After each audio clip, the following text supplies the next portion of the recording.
बिस्मिल्लाहिर्रहमानिर्रहीम, अस्सलाम वालेकुम रहमतुल्लाहि व बरकातुहू। उम्मीद करता हूँ कि आप सब लोग बखैर वफ़ियत नहीं होंगे, क्योंकि टर्म टेस्ट आप लोग नहीं देते। ये बात अच्छी नहीं है, मैं तुम्हें जानूँ बता रहा हूँ। ये जो तुम लोग इस चक्रों में हो ना कि पेपर निकल जाएगा, ऑडिट का पेपर राइटिंग स्किल्स की बेस पे निकलेगा। अगर राइटिंग स्किल्स अच्छे नहीं है, ऑडिट का पेपर नहीं निकलेगा। आप टेक्निकल जितनी मर्जी स्ट्रांग हो, आप जो मर्जी कर लें, जब तक लिखना नहीं आता एग्जामिनर को नहीं पता कि आपको लिखना आता है। क्लास में कोई ऐसा बच्चा नहीं जिसके कॉन्सेप्ट्स का इशू हो, कोई बच्चा नहीं है, सब बच्चों को कॉन्सेप्ट्स क्लियर है।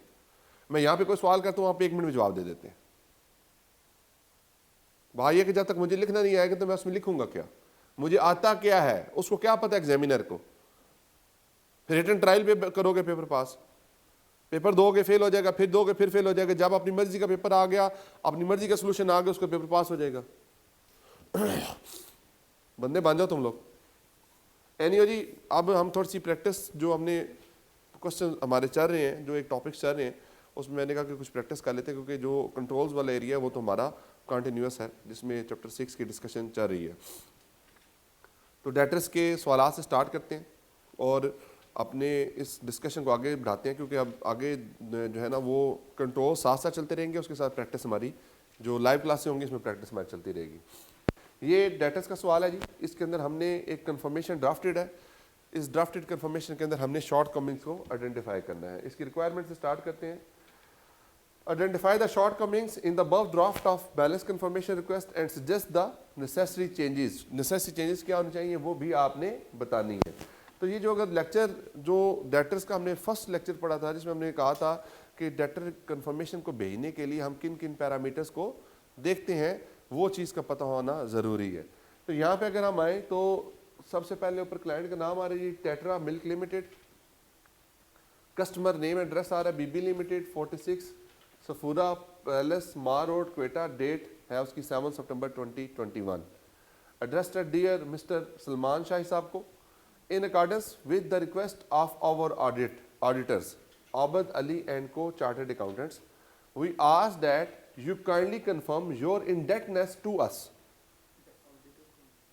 ये indebtedness किसको होती है जी? ऑडिटर को होती है। यानी आप हमारे डायरेक्टली ऑडिटर्स को भेजें। यानी यहाँ पे confirm your indebtedness directly to our auditors, ये आना चाहिए था। According to our records amounting to rupees 45.6 million as shown by the enclosed statement।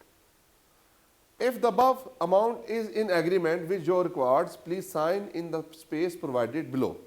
अगर ये आपकी रिक्वेस्ट जो है वो क्या कहते हैं एग्री करते हैं, तो आप क्या करें, इसको साइन करके भेज दें। If the amount is not in agreement with your record, please notify us of the amount shown by your records। ये ठीक है यहाँ तक? क्या चीज़ क्या मिसिंग है? कहाँ पे?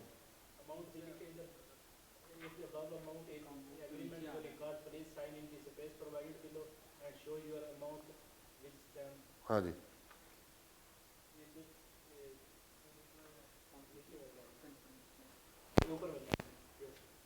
स्पेस प्रोवाइडेड ब्लो कहाँ पे है? ठीक है, आगे यहाँ पे योर फेसफुल सिग्नेचर, यहाँ पे टाइटल नहीं आ रहा, किसने भेजी है आपको? यानी कि ये जो ऑथराइज पर्सन है उसने भेजनी होती है। फिर यहाँ से ये कौन सी फॉर्म ऑफ कंफर्मेशन लग रही है? पॉजिटिव फॉर्म कंफर्मेशन लग रही है। अच्छा, फिर आगे आ जाइए, tetra Milk limited confirmation number A172, ऊपर के कंफर्मेशन का नंबर आ रहा है? नहीं आ रहा। The amount shown above is or is not in agreement with our records. ठीक है जी। Account number, signature, date, title और पोजीशन। इसमें कितने मसले हैं जी? ऑडिटर को नोटिफाई नहीं हुई, और अमाउंट का नहीं कंफर्म किया हुआ जी, और क्या चीज़? टाइटल किस चीज़ का?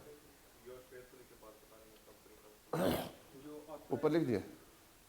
लेकिन प्रॉब्लम क्या है, क्योंकि ये यहाँ तक पोर्शन है ना, यहाँ तक पोर्शन रहेगा कंफर्मेशन का, ये इससे नीचे जो है ना उससे साइन करके भेज देना है।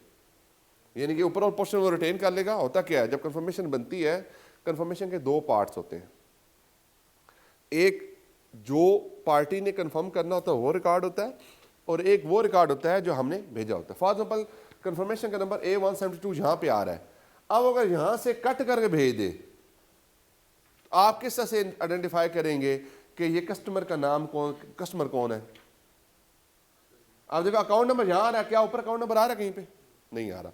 कस्टमर ने क्या करना है? कस्टमर ने यहां से कंफर्मेशन कट करना है और उसके बाद नीचे वाला पोर्शन आपको क्या कर देना, भेज देना है। अब यहां पे ना अमाउंट आ रही है, ना यहां पे कंपनी का नाम आ रहा है, ना यहां पे कंफर्मेशन का नंबर आ रहा है, ना यहां पे डेट आ रही है, ना आपको पता है कि कंफर्मेशन आई किधर से। तो बात यह है कि ये सारा पोर्शन जो है नीचे वाला ये आपका ठीक नहीं है।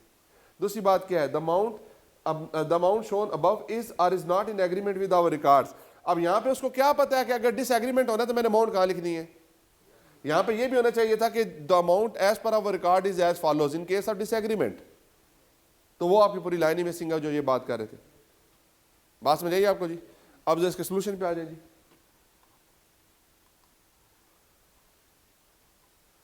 कहते हैं the client has been asked to confirm the balance and notify any difference to the audit client.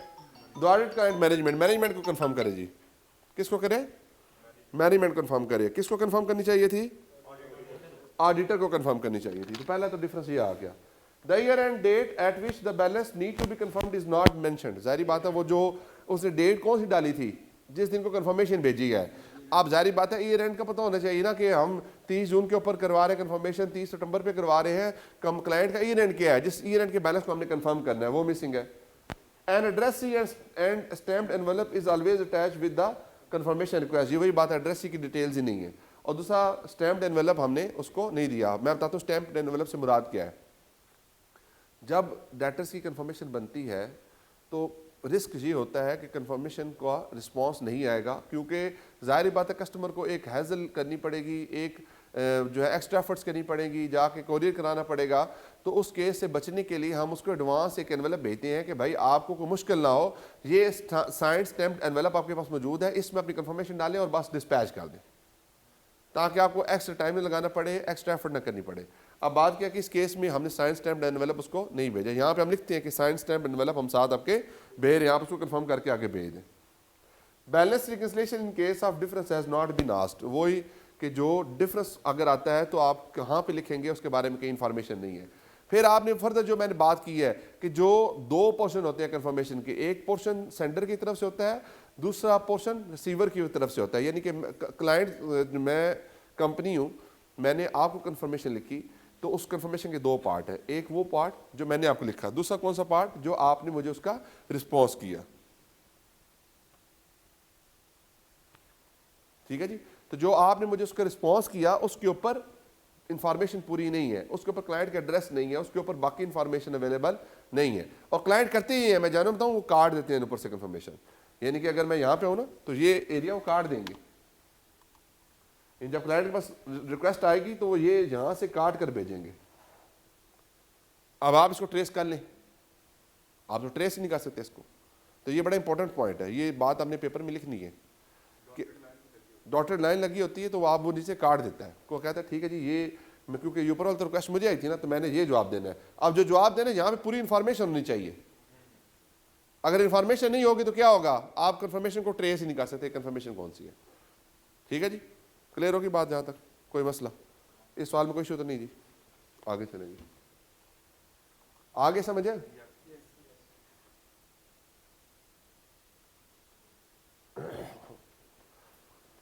Question number 2 है जी, रिक्वायर्ड है assess the appropriateness of the work perform by the audit team, also suggest the additional procedure if any which the audit team may perform.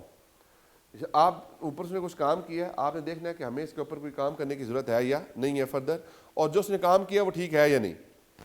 You are the audit man, they responsible for audit of NKL limited for year ending 28 February 2021। Client का year end क्या है? आपने बड़ा focus करना चीजों के ऊपर। Client का ईयर एंड क्या है? 28 Feb 2021 ईयर एंड है। The audit team has prepared the following summary of debtor balances for your review. जो ऑडिट टीम है उसने क्या बनाया जी, एक समरी बनाई है डेटर के ऊपर जो काम किया है। Summary of debtor balance and their confirmation amount as at 31 January 2021।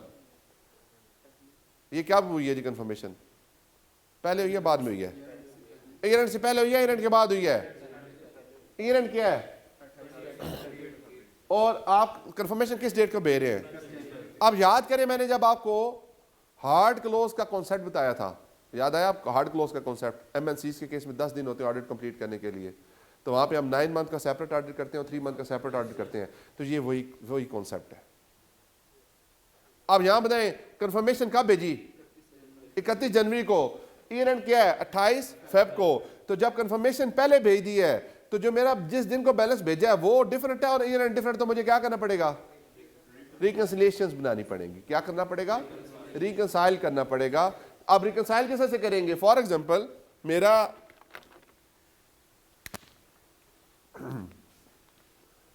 31 Jain को एक बैलेंस है, उसमें सेल हुई फर्दर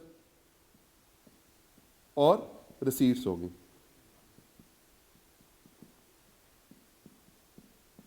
तो ये क्या बनेगा? Balance as at 28 Feb.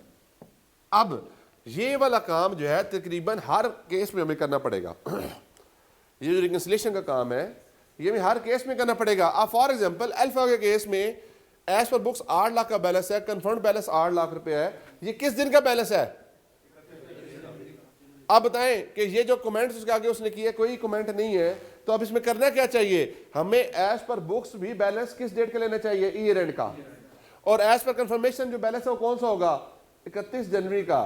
फिर उस दो बैलेंसेस को क्या करना पड़ेगा हमें? रिकंसाइल। रिकंसाइल किस तरह से करना पड़ेगा? सेल्स को ऐड कर देंगे, रिसीट्स को माइनस कर देंगे। अब अगर वाइस वर्सा चले, अगर यही 28 फेब को हुई होती, 28 फेब को कंफर्मेशन भेजी होती है हमने, फिर क्या करना था हमने? सेल्स को क्या करना था? सेल्स को करना था लेस, और रिसीट को क्या करना था? ऐड। तो ये बैलेंस कब बनना था? 31 जनवरी का बनना था। अब ये दोनों वाइस वर्सा के सवाल आ सकते हैं।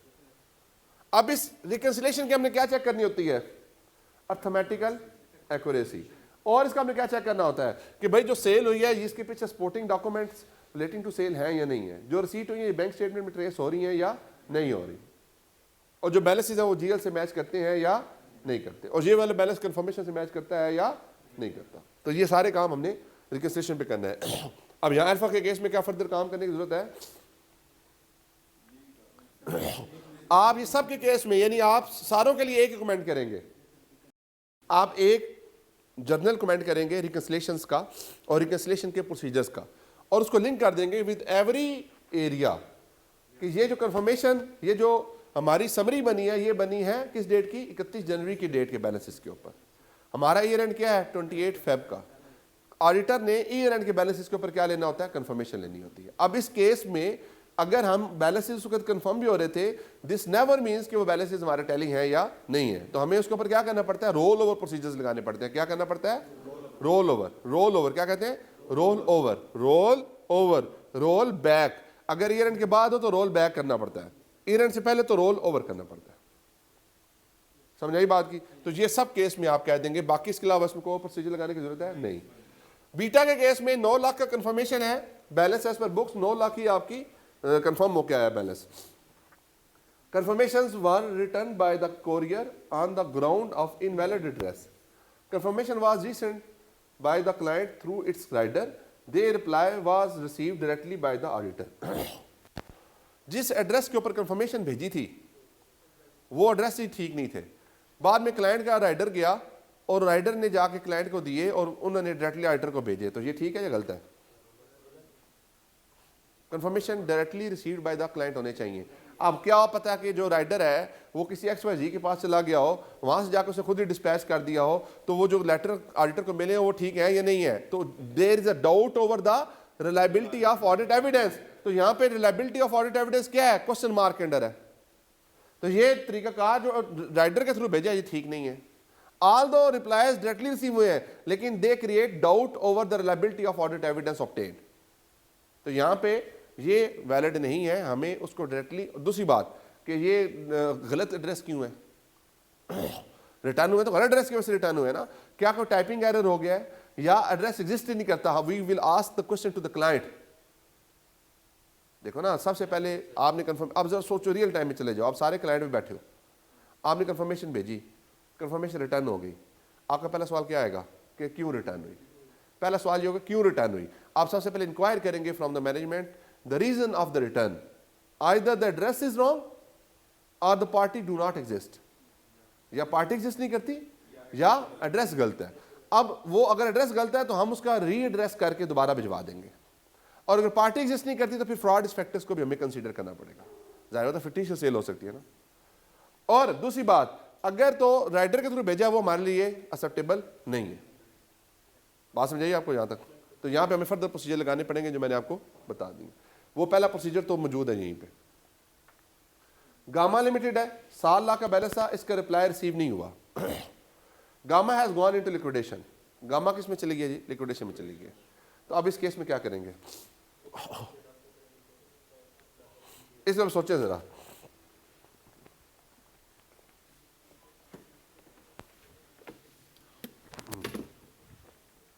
हाँ जी बताएं जी, इस केस में क्या करेंगे? गामा साहब जो है वो लिक्विडेशन में चलेंगे। 7 लाख का बैलेंस है, रिप्लाई नहीं आया, गामा किस में चला गया? लिक्विडेशन में चला गया। कमरान तो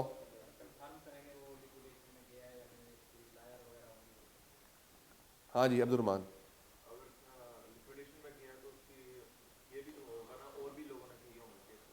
तो जो इसके ऊपर केस आ रहा है, सबसे पहले हम इसके लीगल एडवाइजर की ओपिनियन लेंगे, लीगल केस की स्टेटस को देखेंगे, लीगल स्ट्रक्चर उसका आज के दिन तक क्या चल रहा है उसको असेस करेंगे। सब्सिक्वेंट टू ईयर एंड अगर उस केस का रिजल्ट आ गया है तो उस केस के जो आउटकम्स आए हैं उसकी वजह से हमारे जो रिसीट हुई हैं या हमें जो रिकवरीज हुई हैं वो एडजस्ट कर ली जाएंगी। फिर इसके ऊपर डेटर की प्रोविजनिंग का कॉन्सेप्ट आ जाएगा। क्यों? क्योंकि ये लिक्विडेशन में चला गया है तो इस बैलेंस को हम छोड़ नहीं सकते। मेजर मटेरियल बैलेंस है तो इसके ऊपर हमें क्या करना पड़ेगा? इसकी bad debt for provision for bad debt की वर्किंग या provision for expected credit loss उसको भी अकॉर्डिंगली देखना पड़ेगा। तो यहाँ पे legal opinion, current status of legal case और डेटर की प्रोविजनिंग, ये 3 काम हमें करने पड़ेंगे। समझाइए ना बात की, ऊपर से तो नहीं गुजरी। आगे है जी स्मॉल डिस्ट्रीब्यूटर्स है, 6 लाख के बैलेंस है, इसके ऊपर कहते हैं कंफर्मेशन भेजने की जरूरत ही नहीं है। These represent various small distributors whose balance were below ₹30,000 due to immaterial balances they were not selected for sending confirmation. जी हमें यहाँ पे जी यहाँ पे बताएं जी, कौन बताएगा? आप डायरेक्टली नहीं कहेंगे नेगेटिव कंफर्मेशन, आप पहले इसको वैल्यूएट करें ना।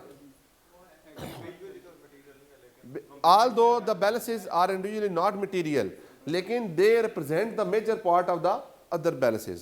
तो यहाँ पे सैम्पलिंग को इग्नोर नहीं कर सकते। इसका मतलब क्या? अगर सैम्पलिंग इग्नोर किया तो we have not obtained any evidence on the ₹600,000, so it represent the anomalous transaction। और ये 6 लाख का बैलेंस क्या होगा? मटेरियल हुआ तो हमारे लिए प्रॉब्लमेटिक हो सकती है। This is called the valuation of the case.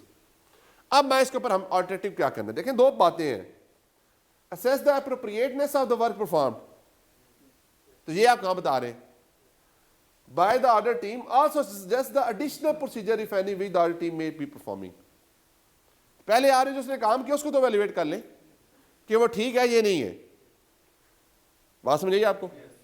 तो भाई किसी पॉपुलेशन को, ये सब पॉपुलेशन है ना स्मॉल डिस्ट्रीब्यूटर्स की, अगर सब पॉपुलेशन को इग्नोर कर देंगे, याद होगा मैंने वो बनाया था स्ट्रैटिफिकेशन का एक chart, government, non government, export, local, उसमें मैंने फिर आपको बताया था कि इसको इग्नोर किया जा सकता है, ये नहीं किया जा सकता। ऑल दो हमने 95% ऑफ द पॉपुलेशन कवर कर ली थी, लेकिन रिमेनिंग 5% पे मैंने क्या कहा था, इसके ऊपर फिर भी हमें क्या करना पड़ेगा? सैम्पलिंग करनी पड़ेगी। आप वो ज़्यादा ना सैंपल करें, आप थोड़ा सैंपल साइज सेलेक्ट कर लें, नेगेटिव कंफर्मेशन भेज लें, वो फिर क्या है? ऑल्टरनेटिव ऑप्शंस अवेलेबल हैं। तो कंफर्मेशन ना भेजना is not a valid option. ठीक है जी, क्लियर होगी यहाँ तक बात? कोई इशू? आप इसका सोल्यूशन देख लें जी।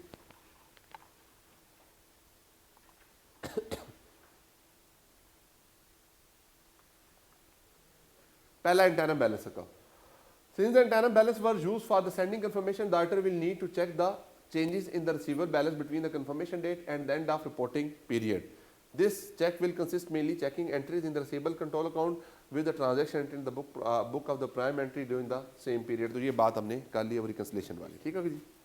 Assertion address है cut off right of and obligation assertion has been correctly identified the audit team, however the receivable balance are generally tested for overstatement, the completeness, ये तो नहीं था उसमें, नहीं इसकी assertion के बारे में पूछा हुआ था उसने कहीं पे?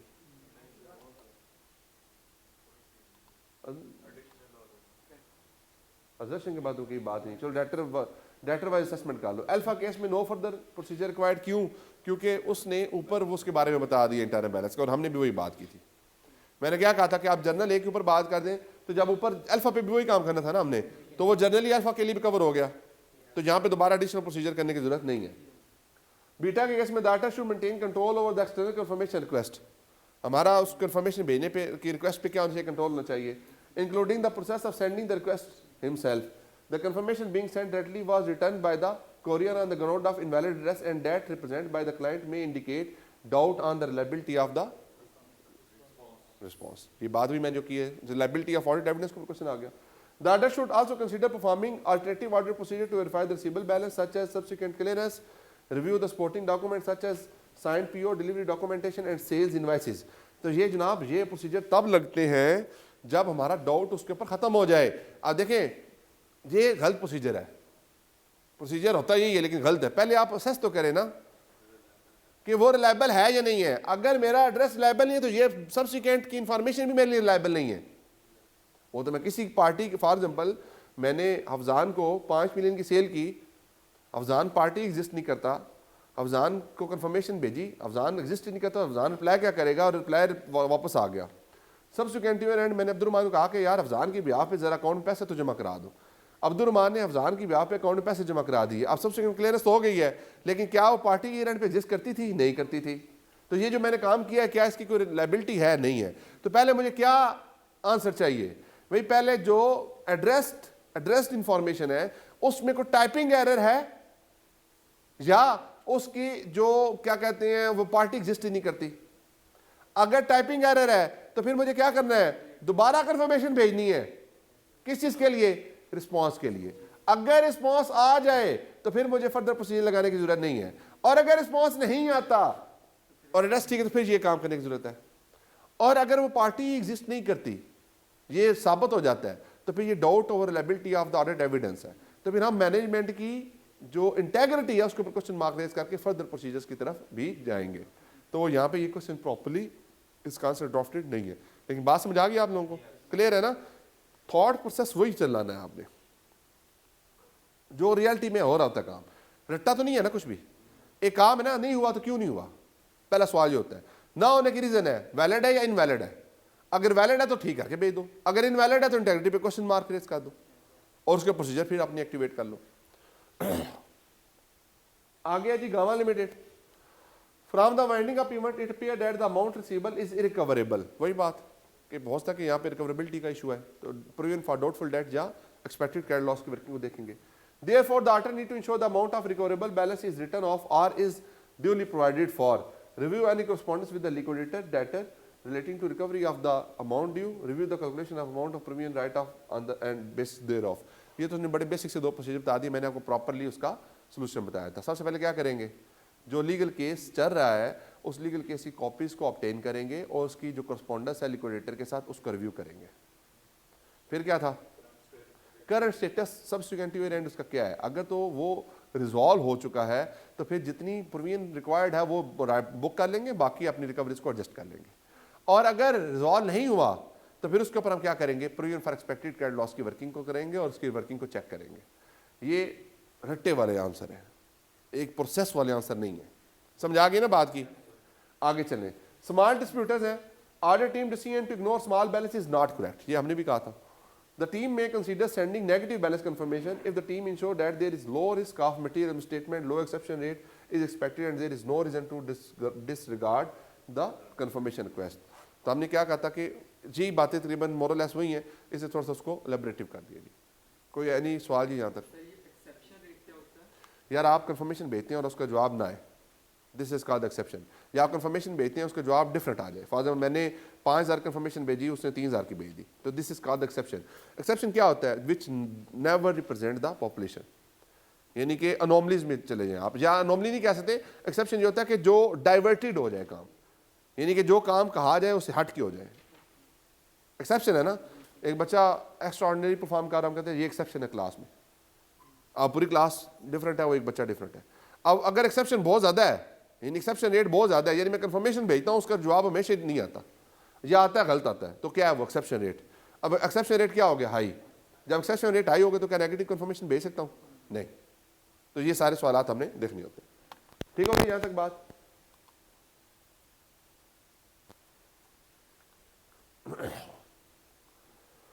कहते हैं evaluate the evidence obtained and describe the steps if any which the audit team may perform in respect of the above data। ये हुआ तो नहीं है सवाल, मेरे ख्याल ये हुआ हुआ है, कमरान हुआ है ये सवाल, ये हुआ हुआ है,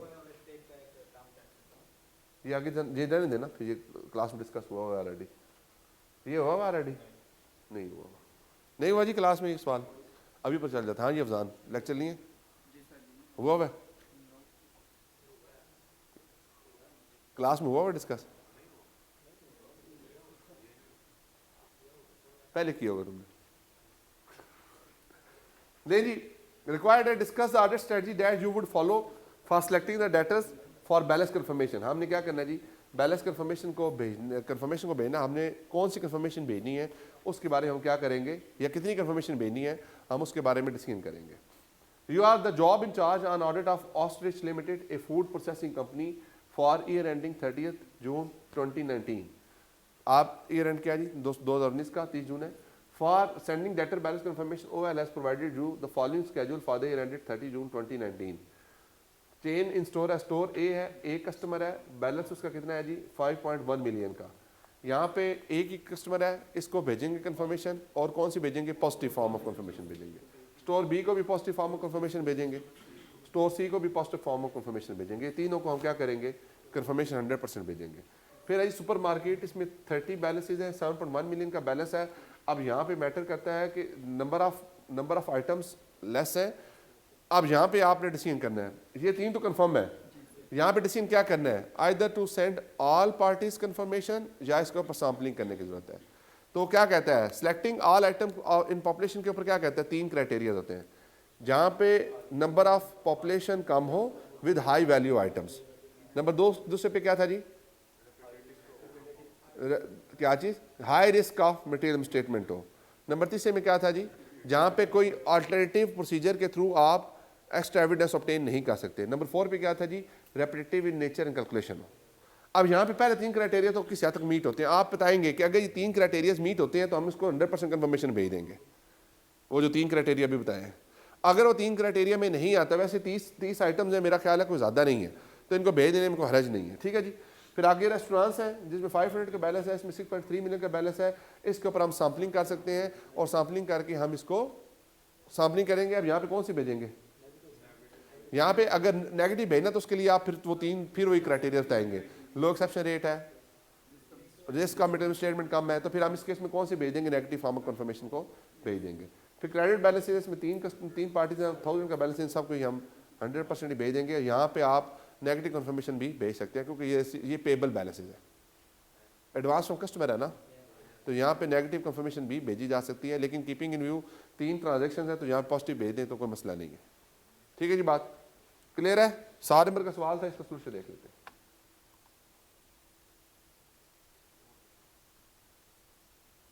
तीसरा सवाल है जी, जब होता है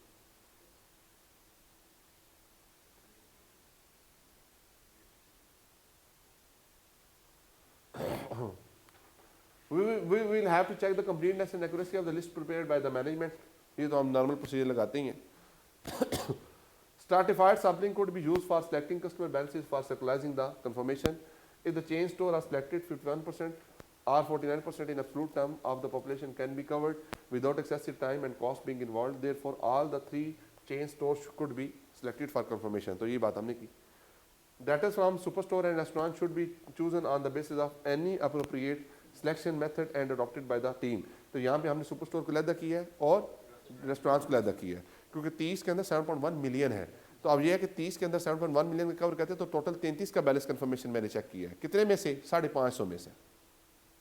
तो मेरा ख्याल है सुपर स्टोर को सेपरेटली एवेलुएट करना चाहिए और रेस्टोरेंट्स को सेपरेटली एवेलुएट करना चाहिए। ठीक है जी। Since balance of the chain store and superstore consist of large balances, positive confirmation should be circularized। ठीक है जी। तो कहता है अब यहाँ पे सुपर स्टोर में उसने पॉजिटिव कह दी है और चेन स्टोर में पॉजिटिव कह दी, तो रेस्टोरेंट के केस में नेगेटिव कह दी, तो फिर इन दोनों के कैरेक्टरिस्टिक डिफरेंट हो गए ना, तो दोनों को सेम तरीके से तो मैं एवेलुएट ही नहीं कर सकता। समझ आगे ने बात की। तो यहाँ पे सुपर स्टोर और उसमें चेन स्टोर में हमने भी कहा था कि आप क्या करें, पॉजिटिव कंफर्मेशन भेजें, और रेस्टोरेंट में आप नेगेटिव कन्फर्मेशन भेज सकते हैं। लेकिन इसके साथ मैंने क्या बताया था आपको, क्राइटेरियाज लिखना ज़रूरी है। अगर ये इन क्राइटेरियाज में फॉल करे तो फिर आप ये कर लें, अगर इस क्राइटेरिया में फॉल करे तो फिर ये कर लें।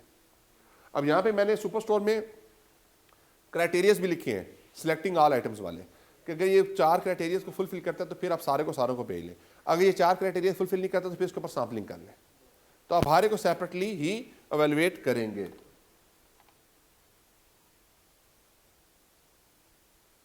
आगे कहते हैं जी, since the population of restaurant comprises of large number of small account balances, the risk of material mistake has been assessed as low and control have been tested. Negative confirmation can be used if the following 2 conditions are also met. A very low exception rate is expected and the auditor is not aware of circumstances which would cause the respondent to ignore the request confirmation. Credit account balance should also be separately selected for circularizing the confirmation. ठीक है जी, बात clear हो गया ना? आप देखो यहाँ पे उसने हबड़ दबड़ मचाई है, सारे को इकट्ठा किया। मैंने एक एक को अलग एक्सप्लेन किया।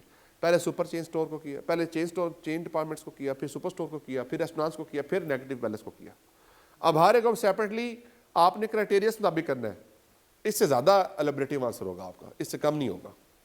तो जब इससे ज़्यादा ही होगा तो फिर बेनिफिट ही होगा, नुकसान नहीं होगा। सिर्फ करना क्या है, आपने सिचुएशन को लिंक करके चलना है।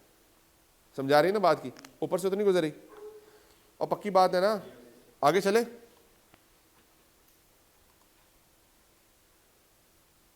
ये क्वेश्चन भी डिस्कस हुआ होगा, हुआ है ना?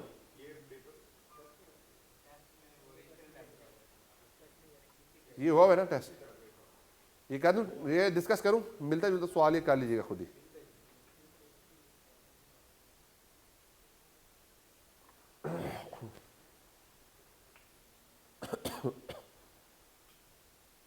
अच्छा जी, कहते हैं रिक्वायर्ड क्या है जी, comment on the suggestions of the job incharge. कोई जॉब इंचार्ज उसने कोई सजेशन दी है, उसको ऊपर कमेंट्स करें। Assuming that the suggestion by job incharge is not considered appropriate, suggest any alternative approach keeping in view the time limitation. भाई जो जॉब इंचार्ज है, इसकी जो इसने सजेशन दी है उसको एवेलुएट करें, और अगर आप इसे डिसएग्री करते हैं तो फिर आप सोल्यूशन दे दें। आप सारे टीम में बैठे हैं, मैं जॉब इंचार्ज हूँ, मैं कहता हूँ ये काम ऐसे करना है, आप या मेरे काम से एग्री कर लेंगे या डिसएग्री कर लेंगे। अगर आप मेरे काम से एग्री कर लें तो कर लेंगे आप, अगर डिसएग्री करते हैं फिर क्या करेंगे? आप ना सोल्यूशन दें। You are the audit manager in form of chartered accountants. आप क्या है जी? ऑडिट मैनेजर है। Following is extract of the email received from the job incharge responsible for audit of your client Concordia Limited for year ended 31 मार्च 2018। 31 मार्च 2018 का जो audit हो रहा है उसके लिए इंचार्ज ने ईमेल किया और इस ईमेल का एक्सट्रैक्ट ये है, I am considering to circulate negative confirmation. अब जहाँ से जो बात स्टार्ट हुई है, कहाँ से स्टार्ट हुई है? नेगेटिव कन्फर्मेशन से। इसका मतलब क्या है कि ये पूरा सवाल किस चीज़ के ऊपर होगा कि नेगेटिव कन्फर्मेशन भेजनी चाहिए या नहीं भेजनी चाहिए। I am considering to circulate negative confirmation on 1 April 2018 for debtor balance outstanding on 31 March 2018 as firstly the reporting deadlines at CL are very stringent. Secondly, अब देखें उसने नेगेटिव कन्फर्मेशन भेजने के पैरामीटर्स बताए हैं। किस चीज़ के पैरामीटर्स हैं? नेगेटिव कन्फर्मेशन भेजने के पैरामीटर के। मैं क्यों नेगेटिव कन्फर्मेशन कह रहा हूँ भेज देनी चाहिए? एक तो क्या है जी, डेडलाइन बड़ी शॉर्ट है। Secondly, the population comprise of large number of small balances and thirdly risk of material statement has been assessed as low. इन 3 की बेसिस के ऊपर मैं कहता हूं कि भाई नेगेटिव कन्फर्मेशन भेज दो। I have also been offered by client CFO that one of their staff would get all the confirmation signed from the debtors and delivered them to our office firms. This could help us in meeting the reporting deadline. और CFO कहते हैं मैं अपना एक लड़का देता हूँ, वो जाके क्लाइंटों से साइन करा के आपको दे देता है। पहले आप इसको पहले तो इसके ऊपर कमेंट करें कि नेगेटिव कन्फर्मेशन भेजी जा सकती है या नहीं भेजी जा सकती। इसमें पूरे पैरामीटर भी डिस्कस्ड ही नहीं है। एक डिस्कस्ड है, कौन सा जी? लार्ज नंबर वाला। और दूसरा क्या है जी? एक्सेप्शन रेट के बारे में यहाँ डिस्कशन नहीं है, कंट्रोल के बारे में डिस्कशन नहीं है, प्रीवियस जो ऑडिटर का एक्सपीरियंस है उसके बारे में डिस्कशन नहीं है। ये 3 पैरामीटर के बगैर हम नेगेटिव कन्फर्मेशन के बारे में डिसीजन नहीं कर सकते। तो इसका सवाल स्टार्ट कहाँ से करेंगे? सबसे पहले आप लिखेंगे when auditor can send the negative balance confirmation. वो आप 4 पैरामीटर लिखेंगे। फिर आप इसके साथ लिंक करेंगे as in this circumstances in case of our client Concordia Limited. यहाँ पे जो ऑडिट इंचार्ज ने बताए हैं 2 पॉइंट्स बताए हैं जो रीजनेबल लग रहे हैं, लेकिन बाकी 2 के बारे में डिस्कशन नहीं है। अनलेस और until we have the information regarding the further factors which are described as above, उस वक्त हम ये डिसाइड नहीं कर सकते कि नेगेटिव भेजनी है या पॉजिटिव भेजनी है। अगर ये दोनों पैरामीटर्स ऊपर वाले इसके ऊपर भी अप्लाई होते हैं तो फिर क्या कर ले, नेगेटिव कंफर्मेशन भेज ले। और अगर ये अप्लाई नहीं होते पैरामीटर तो फिर क्या करें, पॉजिटिव कंफर्मेशन को भेजें। ये इसका मतलब क्या हुआ, स्टार्ट कहां से होना है, नेगेटिव कंफर्मेशन भेजने के क्राइटेरिया से। वो 4 क्राइटेरिया है ना, कौन सा जी, large number with small balances, low exception rate हो, कंट्रोल्स इफेक्टिव हो, और अल्टर का प्रीवियस जो एक्सपीरियंस है उसके ऊपर बेहतर हो, रिस्क मटेरियल स्टेटमेंट लो। मेरे ख्याल ये 3-4 यही है, देख लीजिएगा। अब वो 4 मीट करेंगे तो ठीक है, नहीं मीट करेंगे तो हम चेंज कर लेंगे। अच्छा, दूसरी बात क्या है, I was offered by the CFO that one of the staff would get all the confirmation sign from the debtors and deliver them to our firm office. यानी कि हफजान क्लाइंट का बंदा है, CFO ने कहा जी कि हफजान साहब जाएंगे साइन करा के ले आएंगे। अब आप इसके ऊपर क्या करेंगे भाई, this create doubt over the liability of audit evidence obtained. क्यों डाउट क्रिएट कर रहा है, क्योंकि भाई जो क्लाइंट का बंदा है वही साइन करवा रहा है और वही ऑफिस के फर्म के एड्रेस पे भेज रहा है। अब वो क्यों लायबिलिटी पे इशू आया, क्योंकि ना वो डायरेक्टली सेंड हुई कंफर्मेशंस, ना उनका रिस्पॉन्स डायरेक्टली रिसीव हुआ। So this create doubt over liability of audit evidence obtain. तो इसके केस में हम इस बात को नहीं मानेंगे। इस केस में करना क्या चाहिए, इस केस में देखें ना, हम यहाँ पे हमने ये तो हमने इसकी वैल्यूएशन कर ली, इस केस में तो हमने आंसर भी कर दिया कि अगर वो बाकी 2 क्राइटेरिया को फुलफिल करता है तो फिर हम क्या कर देंगे, नेगेटिव कंफर्मेशन भेजेंगे, अदरवाइज पॉजिटिव कंफर्मेशन भेजेंगे। इस केस में क्या करेंगे कि ये लायबिलिटी ऑफ ऑडिट एविडेंस का सवाल है, इसके ऊपर हम फॉलो नहीं कर सकते। हम इस केस में कर क्या सकते हैं, सब्सिक्वेंट रिसीट्स को चेक कर सकते हैं, अल्टरनेटिव प्रोसीजर लगा सकते हैं, एक्सपोजर एनालिसिस कर सकते हैं, या अगर टाइम है तो हम इसको डायरेक्टली भेज कर उसका रिस्पॉन्स ले लें। अगर रिस्पॉन्स लेना पॉसिबल नहीं है तो फिर अल्टरनेटिव प्रोसीजर्स के थ्रू हम इसको कवर कर लेंगे। ठीक है जी, क्लियर हो गई यहाँ तक बात, मुश्किल तो नहीं है सवाल। देख लें भाई, लिखना मैटर करता है, समझ तो आ ही जाता है। क्वेश्चन नंबर 7 था ये। We cannot choose to circulate negative confirmation merely on the fact that risk of material statement has been assessed as low and majority of the balances comprise of large number of small balances. Before using the negative confirmation as a substantive procedure, we also need to ascertain the exception rate, and there is no apparent reason to suspect that the customer would disregard the confirmation request. ये 4 criteria पूरे होंगे तो फिर हम क्या करेंगे, negative confirmation भेज सकते हैं। Furthermore, we cannot consider the offer of CFO because we should maintain control over external confirmation requests, which include sending the request ourselves with an instructions for response to be sent directly to us. देखें ना, अब मेरा control खत्म हो जाएगा ना उसके ऊपर। दूसरा, doubt over liability of audit evidence आ जाएगा। कंफर्मेशन का कंट्रोल किसके पास होना चाहिए, ऑडिटर के पास होना चाहिए। ऑडिटर ही उसकी कंफर्मेशन डिस्पैच करे, ऑडिटर ही उसका रिस्पॉन्स रिसीव करे। अदरवाइज क्लाइंट क्या करेगा, कंफर्मेशन बनाएगा, अपनी कंफर्मेशन आगे भेजेगा ही नहीं।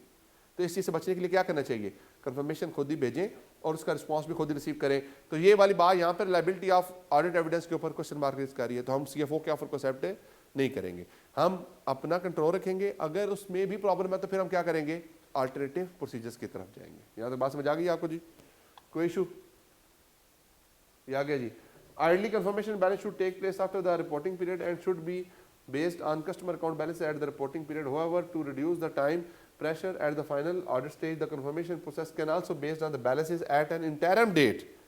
ये जो हमने सवाल भी किया था ना, जो मैंने आपको याद होगा ये बात मैंने, अगर जिस बच्चे को हार्ड क्लोज कॉन्सेप्ट पता है तो ये सेम बात वहाँ पे की थी। हार्ड क्लोज का कॉन्सेप्ट क्या था कि भाई मैंने 10 दिन के अंदर ऑडिट कंप्लीट करना है, तो फिर मैं 9 मंथ का सेपरेट ऑडिट कर लेता हूँ, 3 मंथ का सेपरेट कर लेता हूँ। अब जो 9 मंथ का ऑडिट कर रहा हूं वो क्या है, इंटरनल बैलेंस का ऑडिट है, इस तरह ही है ना, और उसको कार्डिनली में मैनेज कर लूंगा। तो यहां पे वही क्या कह रहा है, स्टेगनेंट डेडलाइंस हैं, टाइम कम है, तो मैं ऐसे नेगेटिव कंफर्मेशन भेज देता हूं। तो उसको जवाब उसने क्या दिया, भाई ऐसे ना करो, आप अपनी टीम पहले भेज देते, पहले अपना काम कंप्लीट कर लेते, उसको कार्डिनली मैनेज कर लेते। अब आप इस चीज को नहीं कह सकते। ठीक होगी जी बात, यहां तक क्लियर है जी, आगे चले।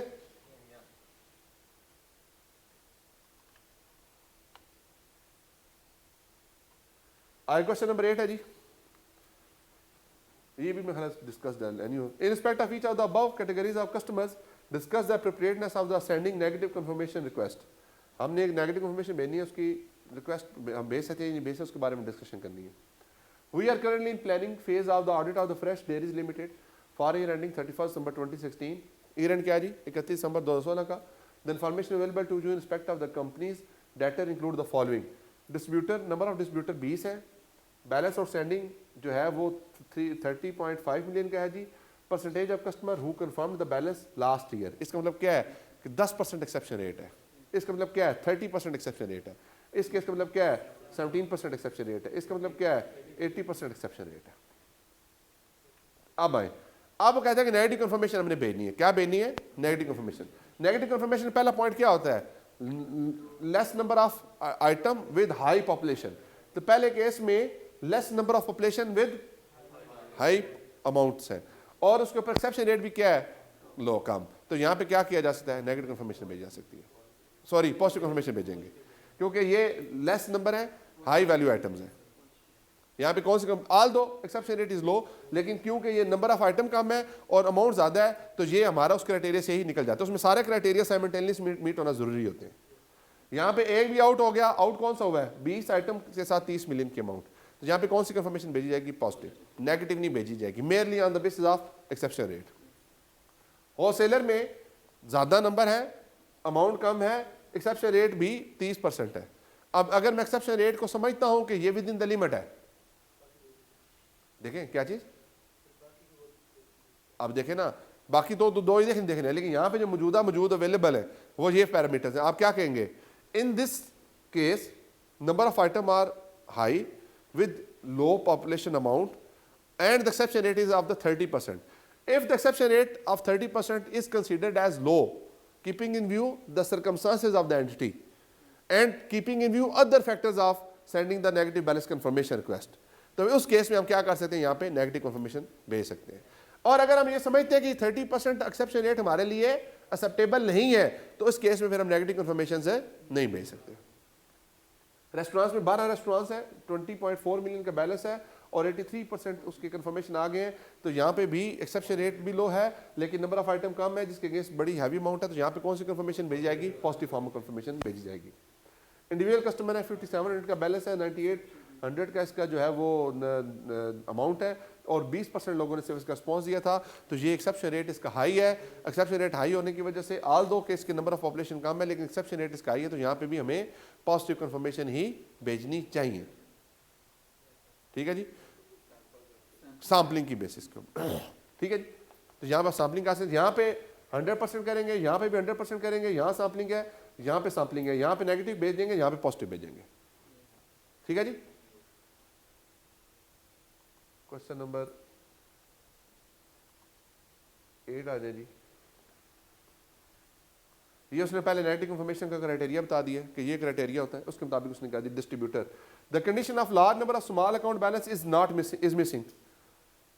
लार्ज नंबर नहीं है, कम नंबर है, ज्यादा अमाउंट है, therefore positive confirmation will be Saint. अब यहाँ पे आप लिंक करेंगे कि ये 4 क्राइटेरिया मीट होना जरूरी है। उसमें पहला क्राइटेरिया क्या है? वो मिस है। ऑल द एक्सेप्शन रेट लो है, ऑल दो बाकी पैरामीटर्स भी एप्लीकेबल, लेकिन उस एक पैरामीटर को अगर मिस कर दिए तो क्या करना पड़ेगा? पॉजिटिव कंफर्मेशन भेजने की पड़ेगी। होलसेलर केस में all the condition of sending negative confirmation exist.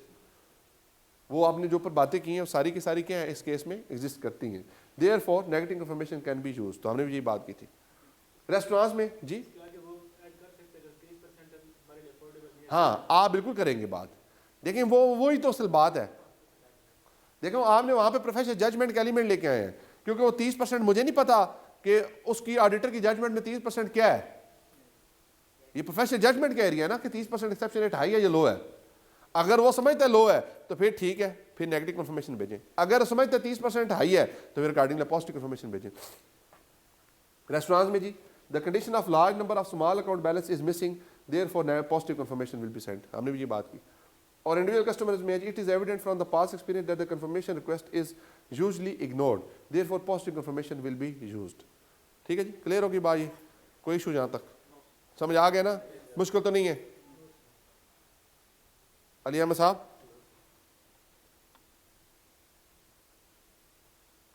हाँ जी, एनफ है नंबर ऑफ इसके क्वेश्चंस। कोई और चीज डिस्कस करने की जरूरत है इसमें? कोई आप समझते हो कि कोई ऐसी चीज हो जो इसमें फॉर एग्जांपल के आगे ये थ्योरेटिकल सवाल है, discuss the course of action if the management refuse to allow the send confirmation request, impact on audit report is not required. तो इसको अगर मैनेजमेंट आपको रोक दे तो उसके ऊपर बड़ी डिटेल डिस्कशन हमारी क्लास में हुई है। उसके अंदर जो आंसर मैंने बताए थे वही आप करेंगे। आप सबसे पहले रीज़न पूछते हैं, रीज़न क्या मैनेजमेंट की वैलिड है या वैलिड नहीं है।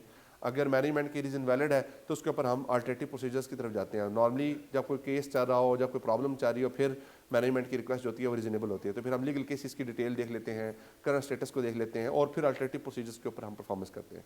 और अगर मैनेजमेंट की रीज़न वैलिड ना हो तो फिर this will call the scope limitation, तो अकॉर्डिंगली आप इसको मैनेज कर लेंगे, लेकिन आपने रिपोर्ट के इम्पैक्ट्स को यहाँ पे डिस्कस नहीं करना। You are the auditing charge for Rehan Limited for ended 31st December 2015. While reviewing the working paper and discussion with the audit team, you have noted the following. The audit team did not send balance confirmation request for amount below rupees 10,000 because according to the client, lot of efforts were required to follow up the customer and the balance were also not material. तो यहाँ पे negative confirmation भेजी जा सकती थी, ये management का जो डिसीजन है ये गलत है। क्या कहते हैं, one of the conclusion drawn as per the working paper is there is no unrecorded liabilities as confirmation has been received from all selected parties and no difference were noted, hence no further test is required। तो ये liability के procedure हो गए, liability के procedure नहीं हुए, accrued liabilities के नहीं हुए। तो अब ये जो अब हम अक्रूड लाइबिलिटी के जो लाइबिलिटी वाला एरिया है उसके अंदर ये क्वेश्चन टेस्ट होगा, ये यहाँ का रेलिवेंट नहीं है। आगे ये बेटा ये क्वेश्चन है, ये आपको एक दफ़ा देख लीजिएगा, ये इस तरह से सेम स्केड्यूल बना हुआ है, उसके अंदर उसने आपसे पूछा हुआ है कि आप बताएं, लेकिन ये प्रैक्टिस आसान है, कोई मुश्किल नहीं है। वही नंबर ऑफ कस्टमर बता दिए, बैलेंस, कंफर्मेशन भेजी, अमाउंट कवर कितनी थी, पॉजिटिव भेजी, कंफर्मेशन रिसीव्ड इतनी हुई है, इसके ऊपर आपने रिस्पॉन्स करना है। ठीक है, तो ये आप क्वेश्चन कर लें, ये होम असाइनमेंट के तौर पर कर लें। क्वेश्चन नंबर 12 होम असाइनमेंट के तौर पर कर लें जी। आगे क्वेश्चन नंबर 14 है, ये भी आपने करना है, एजिंग बनी हुई है, इसमें आप देख लेंगे, कुछ मुश्किल नहीं है। जहाँ सवाल ना समझ आए मेरे से डिस्कस कर लीजिएगा, बाकी जो सवाल ना समझ आए आप मेरे से पूछ सकते हैं, जो क्वेश्चन मुश्किल लगे आप बेशक क्लास में डिस्कस कर लें। डेटास की होगी प्रैक्टिस पूरी, मुतमिन है जी, प्रैक्टिस ओके है। आप अगले टॉपिक बताओ कौन सा प्रैक्टिस करनी कल। रिलेटिव पार्टी के सवाल कर लेते हैं प्लस, और हो गए, प्रैक्टिस हो रही है ना।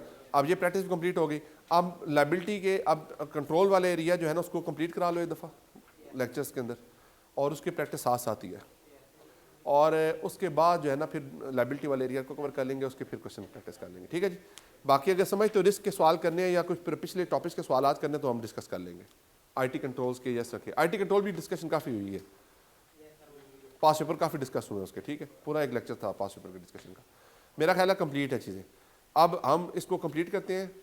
अब आप एक काम करना, जो सेल का साइकिल है उसके, मेरा ख्याल इसके बाद सेल का साइकिल ही होगा, परचेज के बाद सेल है, तो उसके लेक्चर्स अपलोड करवा देना। ठीक है।